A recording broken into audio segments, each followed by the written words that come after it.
Hello, I'm Mr. McBrien. This is TEJ3M Network Cabling. Ontario would like for students to be able to design and configure a peer-to-peer network, as well as being able to construct cables. We're going to focus on the cables aspect today.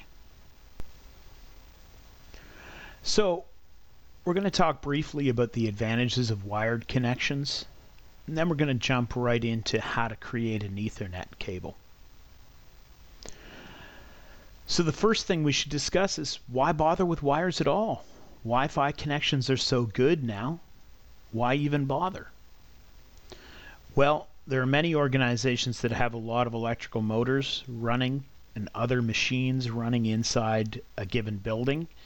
And when this happens, it tends to interfere with Wi-Fi signals. And so you can see very slow connections in this context.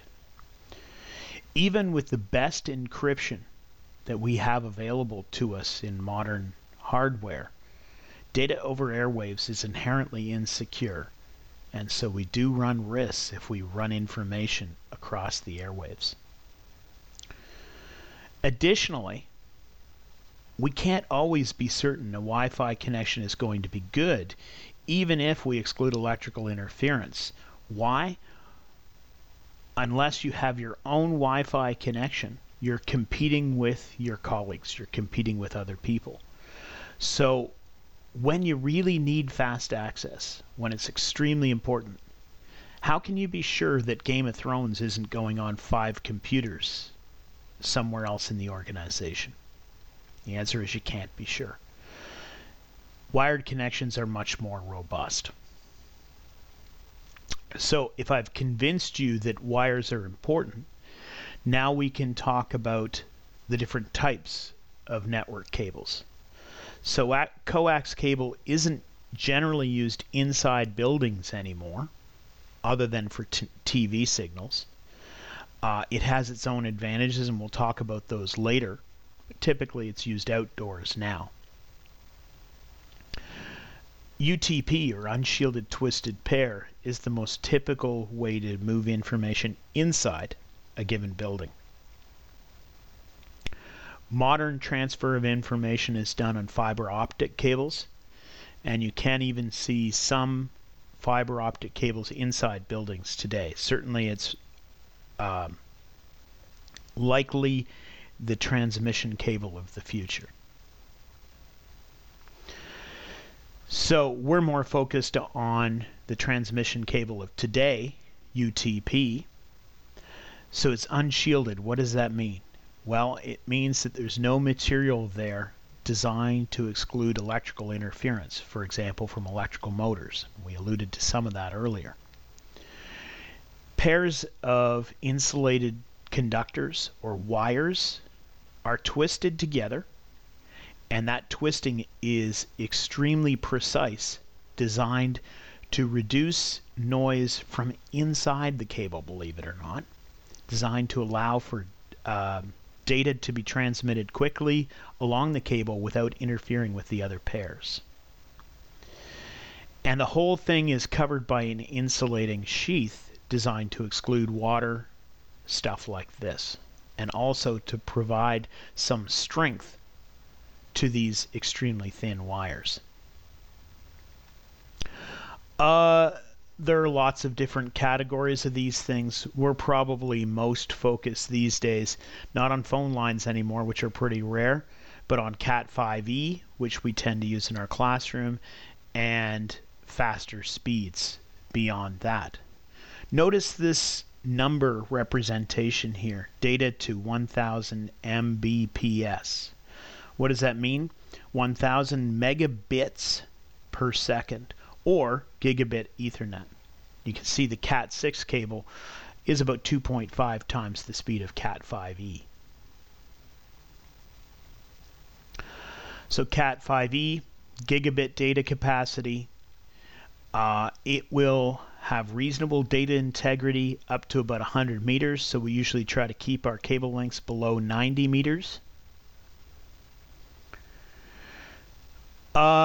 And stranded cables are ideal for the patch cables we tend to use in our classrooms. Now, you've seen the ends on these Ethernet cables. Those clear plastic ends that we'll talk about a lot over the coming couple of minutes are called RJ45 connectors. Here's one here. You can see the conductive strips that are part of the ends. What you can't see here are tiny little razor blades on the other sides of these. And when we crimp those wires, when we put the end on and install it, those blades pierce the insulation on each of the individual 8 wires and form a conductive join between them. So you might ask yourself, why are we going to the trouble to make cables? Amazon Prime will have us a new cable for $24 and they'll have it to us tomorrow. Why worry about this? Well, in fact, there are several good reasons beyond understanding how a cable works, several good reasons for making your own cables. The first is you get the length you want. So you don't have to pay for extra material and have extra material hidden in the walls. You pay for the length that you need. If you need a 4-meter cable, you make a 4-meter cable. If you need a 17-meter cable, you make a 17-meter cable. You can't buy exactly the length you want very often. And in addition to the cost aspect of that, longer cables are actually a little bit slower than the right length of cable. And it's worth noting, of course, that cables that are shorter than you need are infinitely slower. So, perhaps more important than all those things above, pre-made cables are extremely hard to pull through walls. If you try making holes big enough for those RJ45 connectors, you tend to damage them when you're trying to pull them through walls. It's much easier to pull a simple wire through a wall than it is those RJ45 connectors. Now, additionally, the tabs tend to break off on those connectors. It happens all the time. And you'll see Ethernet cables sitting in e-waste all the time because one of those little plastic tabs has fallen off. If you know how to make a cable, you also know how to repair a cable. So you can take a new RJ45 connector, cut off the old one, put on a new one, and in a few seconds have a working cable. So this saves the cost of buying a new cable, of course. But if you've already pulled a 70-meter cable through a wall, and then somebody breaks off one of the RJ45 ends, you certainly would much rather put a new end on it than pull a new cable. So there are 2 main types of cables we concern ourselves with. That's straight through and crossover. Straight through are the ones you typically see the most of. They connect computers to routers or switches. Both ends are T568A, but they'll also work if both ends are T568B. And what those are is simply the order in which the wires, those 8 wires, are arranged in the connector. A crossover cable will connect 2 computers together without a router or a switch. It'll also connect 2 other similar networking devices. And in these cases, one end is T568A, one is T568B. So if you have 2 computers you want to connect together, and that's all you want to do, you don't need a router. You don't need a switch. All you need is a crossover cable. Now, computers with technology called Auto MDIX, you can use a straight through or a crossover cable for any application you want. It automatically corrects for the, if you want to call it that, user error of using the wrong kind of cable, the wrong situation. Okay, let's talk about how to make a straight through cable. So this PowerPoint is going to go into some detail on how to effectively make a good cable. We're going to use the T568A Ethernet standards. So what are you going to need in order to do this? You need a pair of scissors or good sharp wire cutters. You'll need one of these crimping tools. You'll need a network tester or a cable tester. Now these cable testers only check which pin is connected to which. If you want to check how well your cable is working, you need a multimeter to test the resistance. And probably most of you are aware, in a wire, the lower resistance, the better. Okay, a couple of tips. Be careful for with the sharp cutting edges.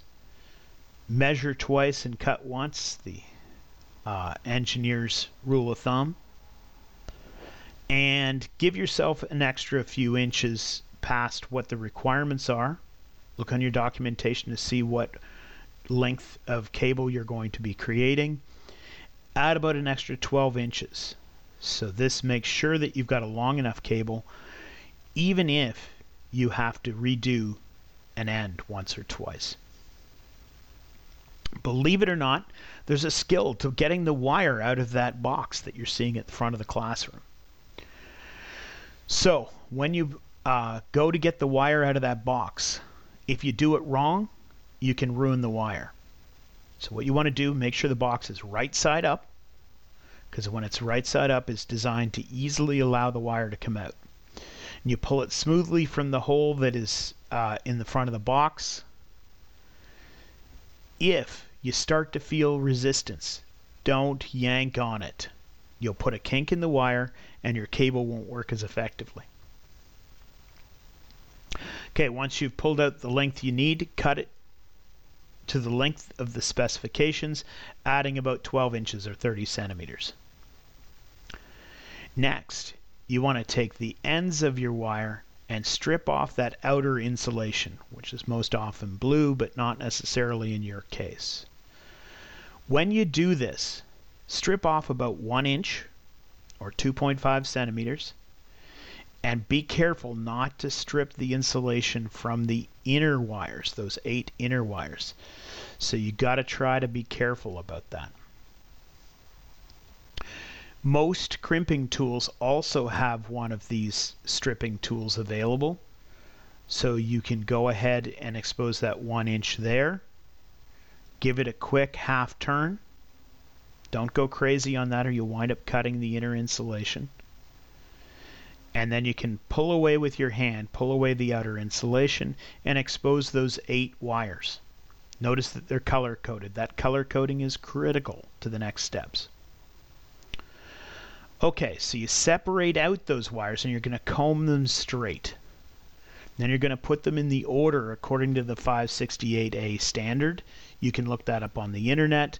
There's a few color cards lying around the classroom, but it's easy enough to look up.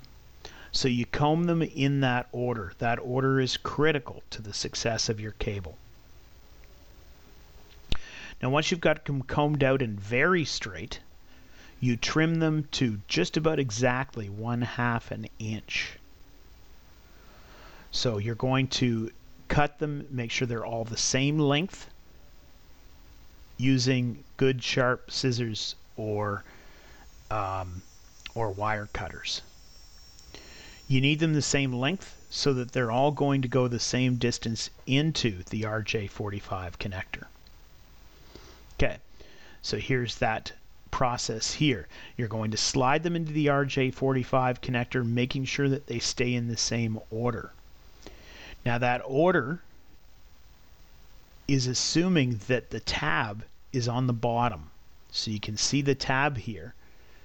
If you're looking at the wire colors through that tab, you've got it upside down. So you want to be looking at those wires through the non-tab side, and they should be easy to see because of that. Once you've got them in the right order, you're going to push them all the way in. Make sure that they go all the way through so that the little razor blades on these conductive surfaces are going to contact the wires. If even one of those razor blades misses the wire, your cable won't work. So here's the side view. You should be able to look on each side and see that your conductive material, your wire, goes all the way through to those razor blades that you're going to push into it on the next step.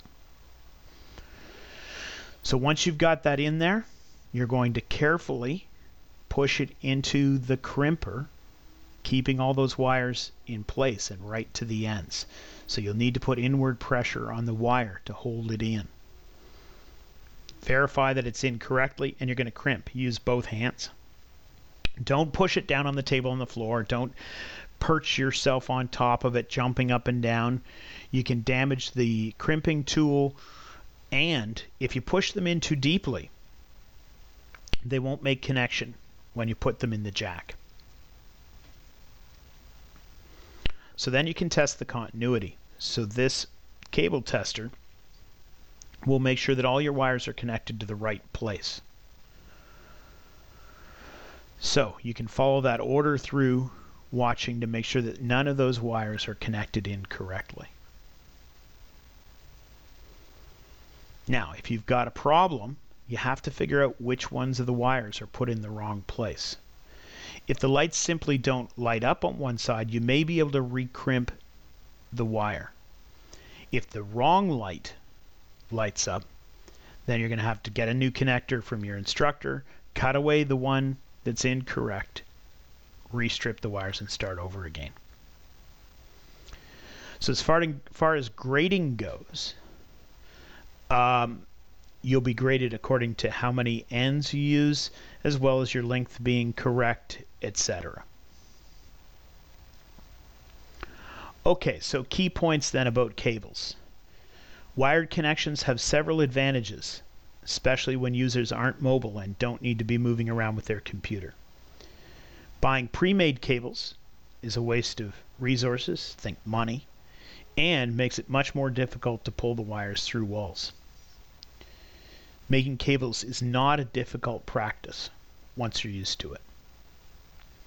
For references, these slides came from the Cisco Networking Academy. And I think that's about it for today. Enjoy making the cables, have fun, and have a great night.